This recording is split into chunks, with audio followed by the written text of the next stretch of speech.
Values are, they're really the compass, the guide, the foundation for an organization. So if you imagine a vision is where you're gonna go, values are what are gonna get you there. And they give an organization a chance to sort of illustrate how they'll operate together, how they'll connect with each other, and what's acceptable and what's not. So there's a couple of things that make a really great set of values. In the work that we've done with some of our clients around values is making sure that the values are authentic to who the company is and very, very specific.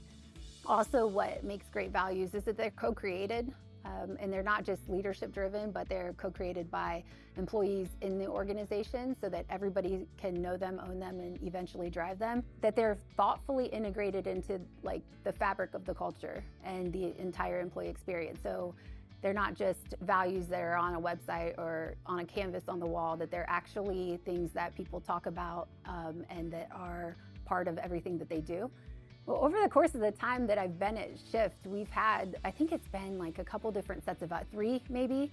And when I first started, they were very, I would say if you had to relate them to a sports team, they were like the offensive values, like, take the hill. It wasn't that, but it was sort of the really, proactive, aggressive type of values that were intended to get us to reach our goals. And then the second set of values we hit, I think it was around like 2008 or so, and I could be wrong about the date, but they became much more like defensive values in a weird way. It was like, keep your word, and it almost, as much as keeping your word is really important, having that as a value kind of suggested that maybe we weren't keeping our word and that we needed to keep our word. So it was one of those things that to me, it was not as empowering. It's like, be honest.